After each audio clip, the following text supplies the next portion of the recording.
설교의 제목은 교회는 세상의 빛입니다. 이번 주에 제가 뉴스를 하나 봤습니다. 어느 신문에서 6개 은행장들에게 2024년의 시대 정신이 무엇이냐라고 했을 때 3가지를 뽑았습니다. 첫 번째가 화합이고 또 포용이고 상생이라고 하는 3단어였습니다. 은행장분들이 사실 교회를 다닌다거나 이런 건 정확한 정보는 알지 못하지만 어쨌든 세상의 리더들도 교회에서 말하는 이런 메시지를 전할 정도로 아주 중요한 것들이 있다는 겁니다. 어떻게 보면 세상의 리더들이 교회를 닮아가는 모습처럼 보입니다.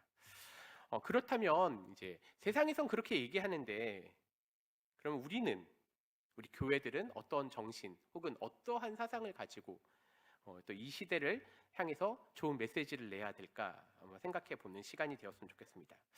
어느 학자가 이런 얘기를 했습니다. 한 손에는 성경을 또 한 손에는 신문을 들라고 얘기했습니다. 그것을 보면 한편으로는 우리가 갖고 있는 복음에 대한 굿뉴스라고 하는 좋은 소식에 대한 것이 있고요.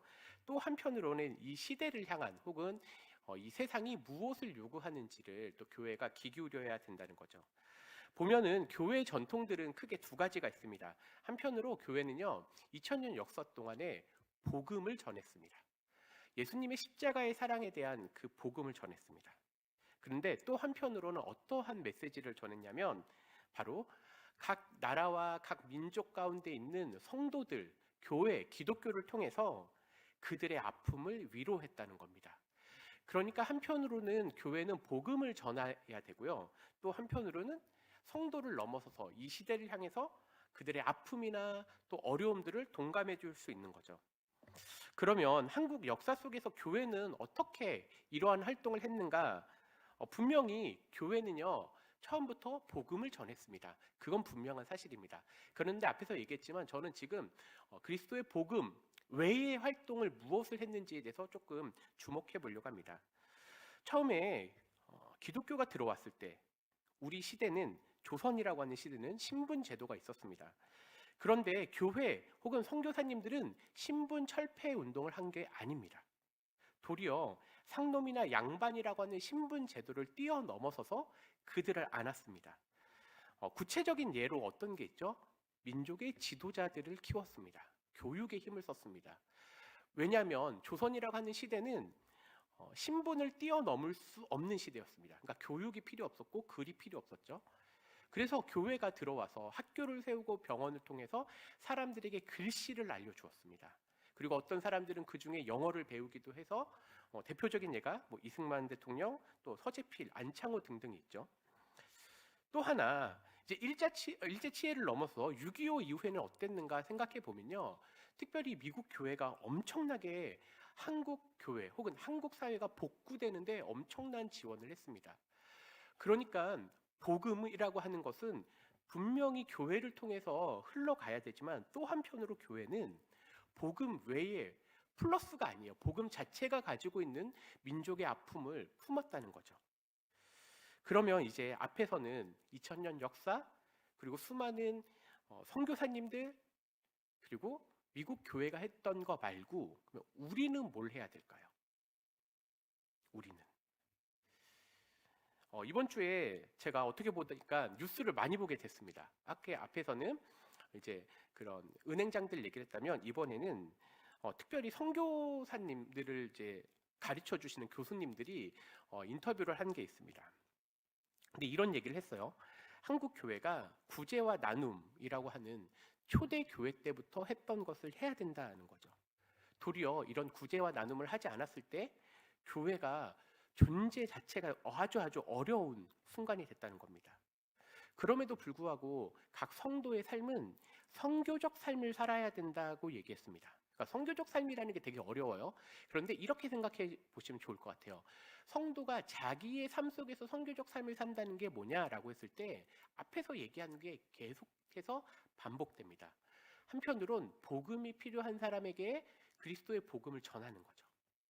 그런데 또 동시에 선교적 삶이라는 것은 선교사로 무조건 가라는 게 아니라 이 선교적 삶이라는 것은 타인을 향해서 그리고 그들을 향해서 그리스도의 복음이 여러 가지 형태로 전해질 수 있다는 거죠.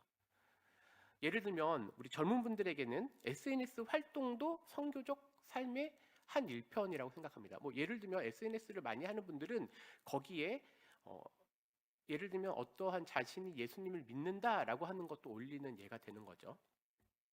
뭐 제가 누구라고 말하기는 어렵지만 아주 큰 대기업의 회장님, 부회장님 하여튼 그분도 자꾸 올린다고 하더라고요. 뭐 예배 가서 집회에서 이렇게 사진을 찍어서 뭐 할렐루야, 아멘 이러한 태그도 달고 올린다고 합니다. 그러니까 교회는 혹은 개개인은 그러한 삶을 살아가고 있는데 그런데 이제 그거는 바깥으로 우리가 하는 거 말고 이 시대의 사람들 어떻게 보면 젊은 분들이라고 할 수도 있고요. 특별히 전 젊은 분들에 대한 얘기를 할 건데 이제 점점 한국 사회 자체가 축소 사회로 간다고 얘기를 하는 거예요.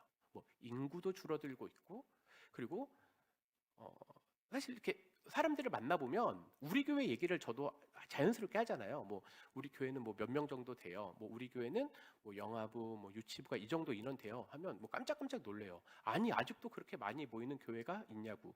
근데 한편으론 우리 교회 내부적으로는 무슨 고민을 하죠? 그런데도 불구하고 인원이 줄어들고 있다는 고민을 하게 됩니다. 그러한 생각 속에서 그럼 이제 교회는 어떻게 이 시대를 향해서 계속해서 메시지를 내야 될까에 대한 고민입니다. 분명히 어떤 사람들은 요즘의 사람들은 미국하고 한국하고의 가장 큰 차이가 이거라고 얘기해요. 젊은 분들, 특별히 20대, 30대 분들이 미국에서는 기독교 외의 영성, 스피릿이라고 하는 것을 검색을 하면서 기독교 외의 이상한 종교에 빠지는 현상이 두드러져요. 그런데 한국 사회는 아직은 그 정도는 아니라고 해요. 기본적으로 어릴 때부터 교회를 다녔던 분들이 특별히 20대가 되면 교회를 떠나는 확률이 너무너무 높아진다고 얘기를 해요. 그러니까 급속도로 높아지는데 이분들이 20대, 30대 분들이 교회를 떠났을 때 검색하는 양을 보면 여전히 교회나 이런 기독교 메시지를 찾는다는 거예요. 그러니까 아직까지 우리는 이상한 종교로 가는 형태가 아니라 교회가 계속해서 이 시대를 향해서 메시지를 뿜어내야 되는구나가 우리의 소명이라는 걸 알게 되는 겁니다. 그러면서 이 기자분들 그리고 이 선교사님 이제 그 선교 신학자분들이 선교학자분들이 정리한 게 뭐냐면 이런 얘기를 했어요. 교회는 무엇을 해야 되냐? 함께하는 공동체가 돼야 된다고 얘기를 해요. 함께하는 공동체. 그러니까 우리 모습으로 함께하는 공동체가 아니라 요즘 사람들이 얘기하고 있는 그런 공동체. 그러니까 이게 쉬운 게 아니죠. 왜냐하면 요즘 분들이 어떤 생각하는지를 우리가 잘 관심이 없었거든요. 왜냐하면 교회는 여전히 이렇게 얘기했거든요. 우리는 이런 얘기를 할 테니까 너희는 우리 메시지를 들어야 돼라고 얘기했어요. 그러니까 안 듣는 거예요. 그래서 나오는 용어 중에 하나가 요즘 이제 아시는 분도 알지만 교회를 안 나가라고 하는 말을 거꾸로 해서 가나안이라고 해요. 그러니까 안 나가를 거꾸로 해서 가나안. 그래서 가나안 성도에 관한 얘기가 아주 높아졌어요. 10년 전만 해도 가나안 성도가 특별히 20대, 30대 청년들이 10% 정도 된다고 했는데 최근 통계를 보니까 한 26%, 27%라고 얘기하는 거예요. 그러니까 저 같은 경우에는 중학교 때 제가 중등부를 담당해서 아이들을 고등부로 올라가면 거기서 일부가 떨어져 나갑니다. 그리고 그들이 다시 청년부로 가면 한 30% 정도가 떨어진다고 하는 얘기가 되는 거예요. 그러니까 결과적으로 우리 교회 청년부는 이렇게 구성이 될 거고 전도를 만약에 안 왔다고 했을 경우에 우리는 점점 숫자가 줄어든 걸 보게 됩니다.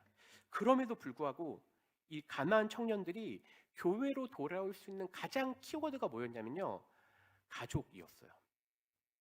그러니까 어릴 때부터 그래도 교회에 다니라고 얘기하는 것이 그리고 교회에서 우리 어린 아이들에게 복음에 대한 걸 가르치면서 활동을 하는 것이 커서 교회를 떠났지만 그럼에도 불구하고 가족들이 계속해서 얘기하기 때문에 돌아올 수 있는 확률이 가장 높다는 게 있었습니다.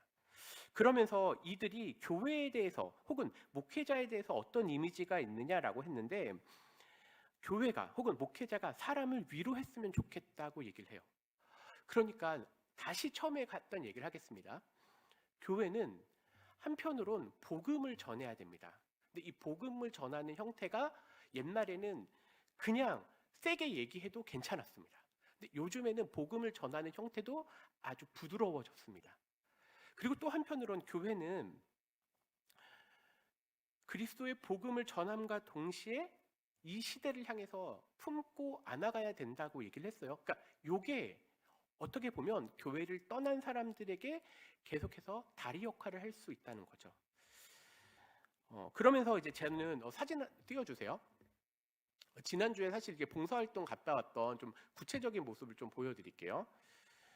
청년들하고 중동부 학생들이 사실 작은 봉사활동이었습니다. 청년회가 작년에 갔어요. 저도 그때 얼떨결에 따라갔습니다.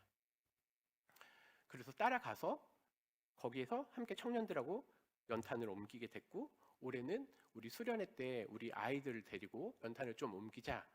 그래서 연탄을 가서 아이들이 연탄도 보게 됐고 쪽방촌이라고 하는 것도 보게 되었습니다. 물론 그 안에 깊이까지는 그 방을 열고 볼 수는 없었습니다. 그런데 뭐 겨울에 가서 저는 다행이라고 생각했어요. 여름에 갔으면 너무너무 힘들었을 것 같아서. 아이들에게 저는 이런 메시지를 전하고 싶었어요. 뭐냐면 우리에게 봉사는 연탄 한 번 옮기는 게 아니야. 그런데 이게 시작이 될 거야. 제가 중등부 아이들한테 이런저런 메시지, 설교를 하면서 되게 어려운 게 뭐냐면요. 이거였어요. 하나님 사랑과 이웃 사랑을 얘기하는 거예요. 근데 설교도 어려운데 설교에다가 사랑을 넣게 되잖아요. 저는 사실 사랑에 대해서 설교하는 게 너무너무 어렵더라고요. 그래서 사랑을 어떻게 하면 구체적으로 보여줄 수 있을까? 그러면 이런 데 한번 가보자. 하나님 사랑하는 것, 이웃 사랑하는 것. 특별히 저는 이렇게도 얘기했어요. 얘들아, 우리 교회 다니면 하나님 사랑에 대해서 정말 많이 들을 거야. 근데 목사님하고 있을 때는 우리 3년 동안 이웃 사랑 한번 거기에 집중해보자. 그래서 이웃 사랑의 그 첫걸음을 이제 봉사로 하게 되었습니다. 네, 이제 넘겨주셔도 돼요. 그러면서 아이들에게 이런 얘기를 했어요. 얘들아, 그러면 이제 이웃을 사랑해야 되는데 이웃 사랑하는 거는 어떻게 해야 되지? 아니, 이웃 사랑을 왜 해야 되지? 이제 그 질문으로 가게 됐어요. 요즘 우리 중등부 아이들은요, 설교 시간에 좀 형태를 바뀌어서 제가 메시지를 그냥 일방적으로 하는 게 아니라 나눔을 중간중간에 넣었어요. 그래서 수련회처럼 그냥 아이들이 동그랗게 해서 막 떠들고 얘기하고 하고 있거든요. 왜냐하면 하나님 사랑을요, 어떻게 보여줄 수 있죠? 라고 할 때 예수님은요, 분명히 하나님 사랑에 대한 명확한 메시지를 전했는데 예수님이 보여주신 하나님 사랑은요, 십자가였어요. 그러니까 몸으로 보여주셨다고요. 그러면 이웃 사랑도 마찬가지예요.